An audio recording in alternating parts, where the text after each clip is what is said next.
नातं नव्या आई बाबांचं, नव्या आजी आजोबांच्या सुखाचं, आत्याच्या कुर्र आवाजाचं, मामाच्या लाडोबाचं, नातं बालपणाच्या उत्सवाचं, मायेच्या स्पर्शाचं। असं हे खास नातं साजरं करण्यासाठी झी युवा घेऊन आलाय एक नवा कार्यक्रम, स्पर्श वात्सल्याचा। नमस्कार, मी गिरिजा। स्पर्श वात्सल्याचा म्हणजे नक्की काय असा प्रश्न तुम्हाला पडला असेल, सांगते।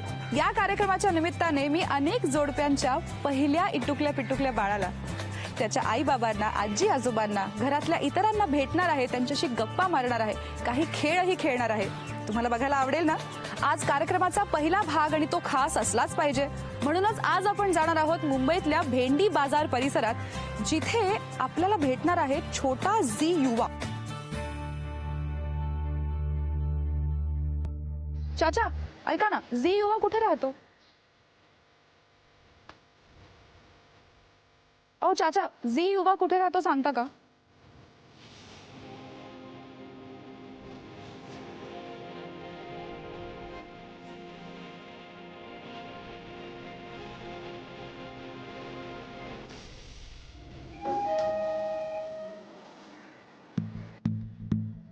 बहुतेक मी पोचले, इथेच कुठेतरी राहतो तो।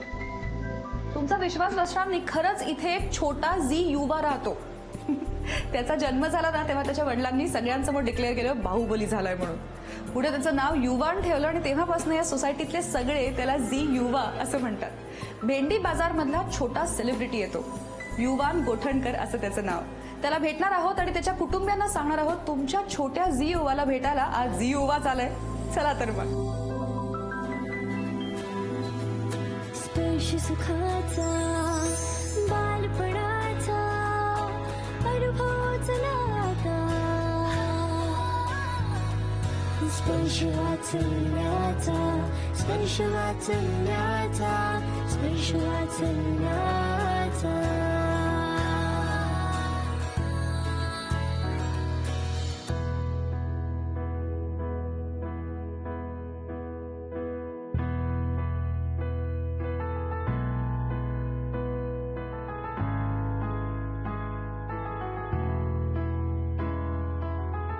युवान, हे बघ काय हवाय का तुला? घे रे, हे तुझ्यासाठी आहे, घे घे। फ्रेंड्स, आता आपली मैत्री झाली, डन। माझी आणि युवांची मैत्री झाली, त्यामुळे मी युवांची मैत्रीण आहे। पण आपण जाणून घेणार आहोत हे सगळे युवांचे कोण आहेत। तुमच्यापासून सुरुवात करते। नमस्कार, मी युवांची आई। आणि तुमचं नाव? सावरी सिद्धेश गोठणकर। तुमचं नाव? मी युवांचा बाबा, माझं नाव सिद्धेश सुरेंद्र गोठणकर। अरे वा, इथनं सुरू करूया। मी युवांची आजी, माझं नाव सरिता रामचंद्र नेरकर। मी युवांची आजी आहे, माझं नाव सुमित्रा सुरेंद्र गोठणकर। अच्छा।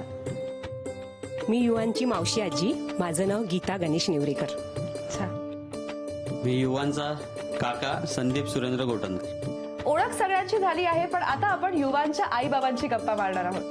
आपण युवांबद्दल बोलणार आहोतच, पण आधी तुम्हा दोघांबद्दल। तुमचं लव्ह मॅरेज होतं, अरेंज मॅरेज होतं? Love marriage. Love marriage. मग कसं ठरलं? 2008 पासून आम्ही एकमेकांचे चांगले मित्र आहोत। बरं। त्यानंतर आम्ही जवळजवळ 5 ते 6 वर्षाचा प्रवास आमचा पूर्ण म्हणजे मैत्रीचाच होता। बरं। आणि असा काही किस्सा घडला की त्याच्यामध्ये आम्ही थोडं प्रेमात समोरून पडलात? म्हणजे मी तर समोरून एक्सेप्ट नव्हतं करत, पण मी त्यांना हिने मला समोरून विचारलं। मी म्हटलं ठीक आहे, पण माझ्या मनात पण होती, पण मी सांगायला थोडं घाबरत घाबरत होता एक- हा। अच्छा, म्हणजे त्याला पण आवडली होती? हो हो, हा, पण म्हणजे तो मैत्री. सांगत नव्हता, पण सांगत होता? शेवटी मीच सांगितलं। Very good, I am proud of you. शेवटी मीच पुढाकार घेतला की वा, जाऊ दे, वा. हा बोलत नाही तर मी तरी बोलते। आणि मग लग्न झालं? हो। सो लग्नानंतर किती वर्षांनी युवांचा जन्म झाला? 3.5। 3.5। मग पहिल्यांदा जेव्हा गोड बातमी कळली तेव्हा ती कोणाकोणाला सांगितली, कशी सांगितली? आधी मी सिद्धेशला सांगितली। कसं सांगितलं? चेक केलं, मी सांगितलं की असं पॉझिटिव्ह आलाय का। आम्ही बोललो आता नाही सांगायचं, डॉक्टरकडे चेक करूया। मी डॉक्टरकडे गेली, चेक केलं, डॉक्टर बोलले की नाही पॉझिटिव्ह आहे। मग सगळ्यांना घरामध्ये सांगितलं फोन करून की काय असं. प्रतिक्रिया होत्या सगळ्यांच्या? सगळे खुश होते खूप। मग डोहाळे कसले लागले होते? काय खावंसं वाटायचं? पहिले तर आवळा आवळा। अरे वा, सांगितलं मला आवळे पाहिजे आणि माझ्यासाठी 1 किलो आवळे घेऊन आले। खा। मग नंतर मी फक्त आंबट खायची, बर। जेवायची अजिबात नाही। नंतर 6:15 लागला. मला इतकं खायची इच्छा झाली की मला 3-4 वाजताही उठवायची. सिद्धेश उठ, मला भूक लागली. मग रात्री काय करायचं तुम्ही? आमच्याकडे रात्री 4-5 वाजेपर्यंत हॉटेल चालू असतात. तिला काय एरियाचा फायदा. हा, तिला जास्त ते हेच आवडायचं म्हणजे काय आम्हाला चिकन लॉलीपॉप किंवा असं किंवा leg piece लेग वगैरे. पीस किंवा बुर्जी पाव असं आणून तिला द्यायचं आवडायचं. मला. क्या बात आहे सर, काय डोळे. मग डिलिव्हरी कशी झाली, काय धावपळ झाली का? धावपळ म्हणजे असंच अचानक दुखायला लागलं. हॉस्पिटलला गेलो. आमच्या बाबाचं म्हणणं होतं नॉर्मल डिलिव्हरी, बर. पण नाही, ती शक्य नव्हतं. सिझर करायचं. वेट खूप होतं युवांचं. ओ सिझर केलं मग. बर. तो जो जर्नी होती ना म्हणजे त्या दिवशीची ती अशी होती की मी 4 वाजता हिला जवळजवळ हिला थोडा त्रास व्हायला लागला खूप. बर. त्याच्या हॉस्पिटलला गेलो आणि तिथे नाव हिचं नोंदवून ठेवत होतं फर्स्ट मंथमध्ये. तर त्यांनी सांगितलं की असं असं आहे, तर डिसिजन थोडा आपला चेंज होतोय, आपण आजच डिलिव्हरी करतो. बर. मग त्यांनी त्या दिवशीचा असा दिवस होता की 1 जुलै 2017 आणि त्या दिवशी जीएसटी येणार होता. लागू झाली होती. वा वा. मी म्हटलं ही आजची तारीख पण थोडी मेमोरेबल आहे म्हणजे 1/7/17 अशा मग चल म्हटलं आपण ही बोलली ठीक आहे मी तयार आहे, मला काय प्रॉब्लेम नाही हा. म्हटलं. तर मला डॉक्टरांनी सांगितलं की हिला आजच ऍडमिट करून घ्यायला लागेल. मग ठीक आहे हरकत नाही. 9:18 युवान जन्माला आला. वा. पण या झी युवा नावाच्या मागे काय स्टोरी आहे ती ऐकायची. युवाच्या मागे अशी स्टोरी आहे. ह्याचा जे बारसा झाला हा. आणि सगळे आमच्या बिल्डिंग मधले आलेले बर. बारशाला. हा. लगेच खाली गेल्यावर आल्या बरोबर झी युवा झी युवा. झी युवा म्हणून तर हा सगळीकडे फेमस आहे. हो. आणि मग बिल्डिंग मध्ये तर आहेच फेमस. हो, हो. मी असं ऐकलंय की हा पुढे पण अजून फेमस होत गेलाय. हो बाहेर म्हणजे खूपच म्हणजे आता कसं जन्मापासूनच तो फेमस झाला जीएसटी नावाने. मग गुढीपाडवा आला. बर. गुढीपाडवा ख्रिसमस आला. तेव्हा आम्ही त्याला प्रत्येक त्याला मी डिझाईन करायचो असे कपडे त्याचे म्हणजे त्याच्यासाठी कपडे हा, design म्हणजे करायचा. क्रिसमसच्या दिवशी आणायचो क्रिसमसचा लगेच. करायचो. बर. जसाचा बारसा होता गुढीपाडव्याचा. जसाचा बारसा होता 13 ऑगस्टला. बर. आणि 2 दिवसांनी श्रीकृष्ण जन्म होता. तर आम्ही त्याला बारशाला श्रीकृष्णाचे कपडे घातलेले. अरे वा. तर आम्ही डिसेंबरमध्ये आम्ही ह्याच्या मावशीच्या गावी गेलेलो रत्नागिरीला. बर. तिथून येत असताना चिपळूणला ट्रेन थांबली आणि ह्याला आम्ही असं बसवलेलं. तर आम्हाला काहीच माहिती नाही आणि बाहेरून लोक सेल्फी काढतात ह्याच्या बरोबर आणि आम्ही आमच्या त्याच्यामध्ये. वा. म्हणजे चांगले म्हणजे सण वगैरे चांगले आम्ही त्याला घेऊन जातो कुठे आणि मग याचे फोटोज पसरले सगळीकडे. फोटोज पसरले आणि मग तो तुम्हाला सांगायचा किस्सा राहून गेला. एक हिचा पाडव्याचा फोटो जो होता तो हिच्या मित्राच्या कोणतरी तो असा तो फिरून तो हिला tag भावाच्या झाला. मित्राचा असं खूप लांबून तो फोटो आलाय. फोटो आला तुमच्याकडे. तो भावाकडे आला. मग त्यांनी मग मला शोभाचे फोटो काढले काढले. होते याचे. कारण की गिरगावमध्ये खूप लोक असं येतात लांबून बरोबर. त्याच्यामध्ये ह्याचा फोटो आलेला. सगळ्याच मुलांच्या काहीतरी गमती जमती असतात, काहीतरी फजिती नेहमीच ते करतात. तर तुमची अशी कधी मोठी फजिती झालीये का? खूपच मोठी झाली आहे, खूपच मोठी. काय म्हणजे ते झालं म्हणजे काय माहितीये काय आम्ही गेलो होतो गावी घेऊन ह्याला आणि मला वाटतं मे महिन्याच्या सुट्टीमध्ये ना आपण गेलो. हा एप्रिलमध्ये भावाचं माझ्या लग्न लग्न होतं होतं तेव्हा. आणि आम्ही कोल्हापूरला थांबलो जेवायला आणि आई ह्याला घेऊन बसलेली आणि ह्याला असंच खाली सोडलं चल खेळतोय म्हणून. आणि म्हणलं हा एवढा का शांत आहे म्हणून आम्ही खाली बघतो आणि शी केलेली आणि पूर्ण सारवून ठेवलेलं. आणि नंतर आई बोलते बाय ह्यानी काय बघ केलंय म्हणून आम्ही बघतोय. बापरे. हे मी तसंच जेवण टाकलं. मी आई सिद्धेश आम्ही सगळे कामाला लागलो. पुन्हा एकदा लहान व्हायला कोणाला नाही आवडत. आज हीच संधी आपण युवांच्या घरातल्या सगळ्या मोठ्या माणसांना देणार आहोत. त्यांच्याबरोबर एक गंमत करणार आहोत. तर गंमत अशी की युवान आता जसं आईच्या कुशीत पडून छान दूध पितोय तसं आपल्याला असं वाटतं ना निवांत पडावं, जागच्या जागी जेवण खाण मिळावं. पण आता असं काही होत नाही. आता आपल्याला उठून ताटात वाढून घ्यावं लागतं. पण तसं आम्ही करायची संधी तुम्हाला देतोय. तर इथे काही ज्यूसच्या बाटल्या आहेत. तुम्ही सगळ्यांनी युवांसारखं या बाटलीतनं हा ज्यूस संपवायचा आहे. आता मी 1, 2, 3 स्टार्ट म्हणणार आणि सगळ्यांनी सुरुवात करायची. तुम्हाला वाटतं तेवढे सोपं नाहीये, त्याची धार खूप बारीक असते, खूप वेळ लागतो प्यायला. बघूया काय होतं. ठीक आहे. 1, 2, 3 स्टार्ट.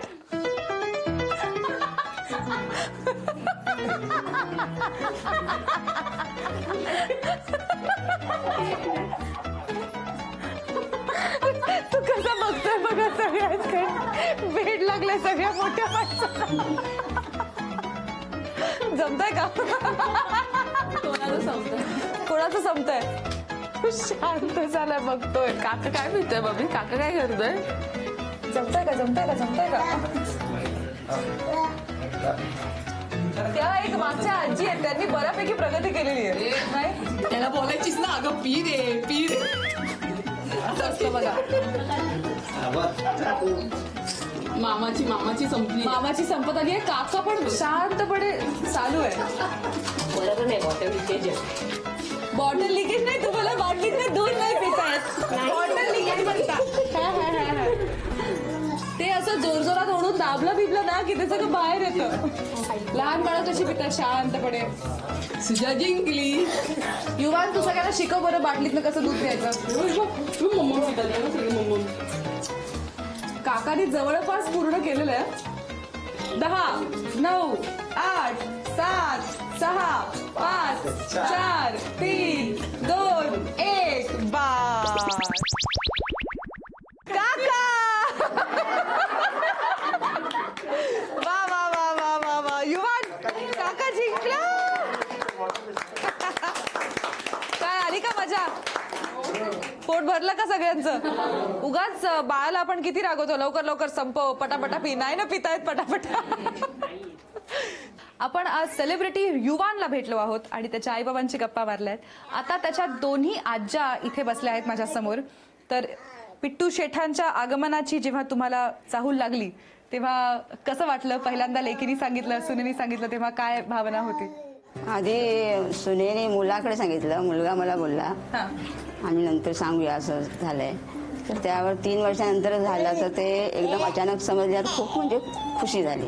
तुम्हाला काय वाटलं? मलाही फार आनंद झाला. तिला आधी 2 वर्ष नव्हतं तेव्हा मी तिला सांगतच होती, बडबडत होती, माधुरी मुलाचा विचार करा. ती मला प्रत्येक बाहेरचं नाव माधुरी आहे का? हो तर ती मला ते हो गाई तू गप्रा मला प्रत्येक टायमाला. ज्यावेळी तिने सांगितलं ना की आई असं असं आहे म्हणून, तेव्हा मला फार आनंद झाला. तेव्हा मी देवाचे आभारही मानले.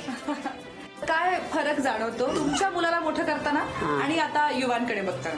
युवांकडे आता बघताना म्हणजे त्याचं खाण्यापिण्याचे जे हे आहेत ना पद्धती त्या म्हणजे वेगळ्या आहेत. पण आता बऱ्याच सुखसोयी उपलब्ध पण ते आहेत. जास्त झालं म्हणजे वाढलंय सोपं वाटतं पहिल्यापेक्षा. का? सोपं वाटतं, खूप सोपं वाटतं. तुम्हाला काय बदल जाणवतो? काय नाही माझं म्हणजे तिला मी केलं तसंच करते. फक्त एवढंच की ही शांत बसून खात होती, हा खात नाही. ह्याच्या पाठी फिरावं लागतं. आणि मला डोपरांचा त्रास आहे, पण माझं औषध घेतलं की माझे डोपरं बरं होतं. मग हा माझ्याकडे आलं की माझे परत चालू होतात दुखायचे. हा गेल्यानंतर त्याच्या बऱ्याच गमती जमती ऐकल्या आहेत. बाईकवर बसला की लोकांना दम पण काय देतो बरं सांगा. बाबांना काहीतरी याबद्दल सांगायचं होतं मगाशी. कसं आहे, आता आम्ही रोज त्याला बाहेर फिरायला जातो येऊन, म्हणजे 2 दिवसानंतर आमची फेरी असते. हा मस्त पुढे बसतो बुलेटवरती हा. आणि त्याच्यावर मग कोण असं बाजूनं असेल जात असेल मग त्याला मग असं हे बोटबीट टाकून त्याला असं साईडला दम करणार. देतो. हा दम देतो. मजा असते बाईकवर फिरताना. मी असं ऐकलं की सगळ्या आज्या त्याच्यासाठी खूप गाणी बिणी म्हणतात. होऊन जाऊ दे बरं सगळ्या आज्यांचं एक गाणं. जंगलच्या प्राण्यांनी जेवण केले, जंगलच्या प्राण्यांनी जेवण केले, कुणी काय केले, कुणी काय केले, कुणी काय केले. एक आला ससा, एक आला ससा, एक आला ससा, एक आला ससा. तो म्हणाला ताटवाटी पुस्सानी मांडी घालून बसा, ताटवाटी पुस्सानी मांडी घालून बसा. जंगलच्या प्राण्यांनी जेवण केले, जंगलच्या प्राण्यांनी जेवण केले, कुणी काय केले, कुणी काय केले, कुणी काय केले. एक आला हरण, एक आला हरण, एक आला हरण, एक आला हरण. तो म्हणाला मी वाढेन वरण, मी वाढेन वरण, मी वाढेन वरण, मी वाढेल वरण. जंगलच्या प्राण्यांनी जेवण केले, जंगलच्या प्राण्यांनी जेवण केले. क्या बात है. वा. सगळीकडे आजकाल इंटरनेटवरून व्हिडिओज दाखवून मुलांना एंटरटेन केलं जातं, पण अशा पारंपरिक गाण्यांचा गोडवा काही औरच. आणि युवांनी त्याला छान दाद देऊन. आता मला असं वाटतं युवांच्या साक्षीने तुम्ही एकमेकांना प्रॉमिस करा. तुम्ही नक्की युवांच्या बाबतीत काय काय बदल घडवून आणणार आहात आणि काय चांगलं करायचा प्रयत्न करणार आहात. आय थिंक हात धरून प्रॉमिस केली पाहिजे. बदल म्हणजे आता कसं आहे, माझं ऑफिस जवळ असल्यामुळे मी त्याला वेळ जास्त देऊ शकतो. इन फ्युचर समजा ऑफिस कधी माझं पुढे मागे झालं किंवा लांब कुठे ऑफिस मला शिफ्ट झालं तर मी थोडा वेळ कमी देईन. पण मी शक्यतो मित्र वगैरे परिवार आहेत ह्यांना सध्या टाळण्याचा प्रयत्न करतो. कारण की युवान झाल्यापासून तर तो आत्तापासूनच मी चाललंय माझं की जास्त वेळ ह्याच्या पुढे मुलालाच देईन मी. बाकी तू सांग. तुम्ही काय प्रॉमिस कराल? युवांना चांगला पण शिक्षण देऊया, त्याला छान वेळ देऊया, त्याला जे काही घडवायचं आहे ते आपण दोघं जण घडवूया.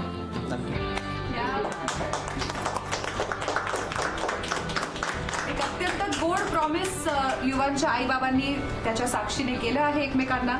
आता आपण बघूया युवांचे आई बाबा युवांसाठी एक खेळ खेळून बक्षीस जिंकतात का. आता वेळ आहे आजच्या भागातल्या शेवटच्या खेळाची. ह्या खेळात तुम्ही युवांसाठी जिंकायचं आहे. सो तयार आहात? हो तयार. मी गेम समजावू? हो. खेळ असा आहे की इथे टेबलवरती तुम्हाला कापडांखाली झाकलेल्या काही वस्तू आहेत. त्याच्यावर काही नंबर लिहिलेले आहेत. तुम्हाला 1 मिनिटाचा वेळ दिला जाईल. या 1 मिनिटाच्या वेळेत तुम्हा दोघांना मिळून प्रत्येक कापडाच्या खाली झाकलेली वस्तू एकदा नीट बघून घ्यायची आहे आणि त्यावर लिहिलेला नंबर लक्षात ठेवायचा आहे. त्यानंतर मी तुम्हाला 2 मिनिटांची वेळ देणार आहे. या 2 मिनिटांच्या वेळेत आलटून पालटून चिठ्ठ्या उचलून तुम्ही योग्य ते नंबरची वस्तू ओळखायची. तुम्ही चिठ्ठी उचलली की तुम्ही इथे वस्तूचं नाव लिहिलं असेल ते नाव वाचून दाखवायचं. तुम्ही त्याचा नंबर योग्य सांगायचा. तुम्ही ती वस्तू शोधायची. नंतर मी तुम्हाला चिठ्ठी वाचायला सांगेन, तुम्ही नंबर सांगायचा. सगळी प्रॉडक्ट्स तुम्ही नीट बघून घ्यायचे आणि मग ती लक्षात ठेवून ओळखायचे. 2 मिनिटांच्या आत जर तुम्ही 4 किंवा 4 पेक्षा जास्त वस्तू ओळखल्या तर तुम्हाला मिळणार आहे झी युवा तर्फे खास युवांसाठी मानाचा चांदीचा बाळकृष्ण. पहिल्यांदा तुम्ही बघून घ्यायचंय, त्याच्यासाठी 1 मिनिटाचा वेळ आहे. तर तुमचा हा 1 मिनिटाचा वेळ सुरू होतोय आता.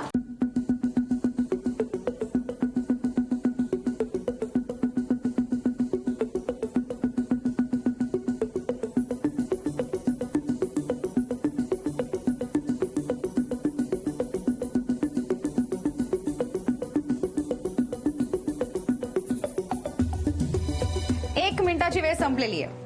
ठीक आहे, आता पहिली चिठ्ठी कोण उचलणार आहे? मी उचलतो. तुम्ही उचलता. तुमची योग्य त्या वस्तू ओळखायची. 2 मिनिटांची वेळ सुरू होतेय आता. Mosquito lotion. 14 नंबर. नाही, परत परत दुसरं पटपट पटपट. हे द्या. चहा पावडर. चहा पावडर 9 नंबर. बरोबर. द्या.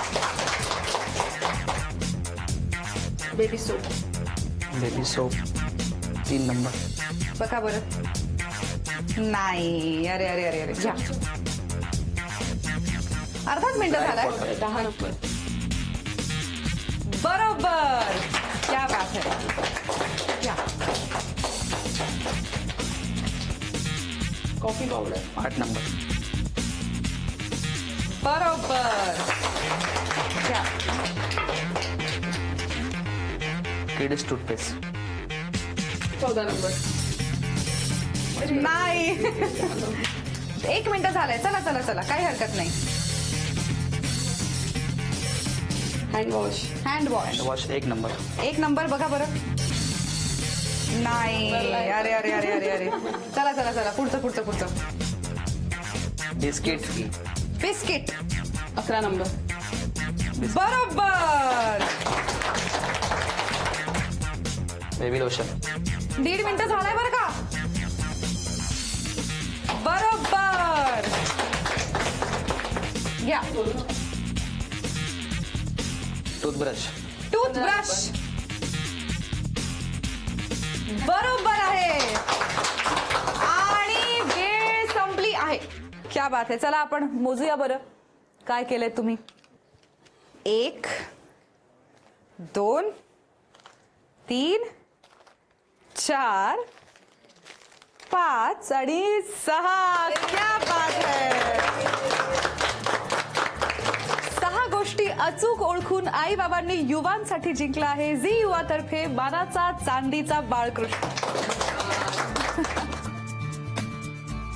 गोठणकर कुटुंबातल्या सेलिब्रिटी युवांना भेटून मला खरंच खूप आनंद झाला. आशा आहे तुम्हालाही झाला असेल. पण आजच्या भागात आपण निरोप घेणार आहोत. आता भेटणार आहोत पुढच्या भागात अजून एका कुटुंबातलं पहिलं बालपण साजरं करण्यासाठी आपल्या जिव्हाळ्याच्या कार्यक्रमात, ज्याचं नाव आहे स्पर्श वात्सल्याचा.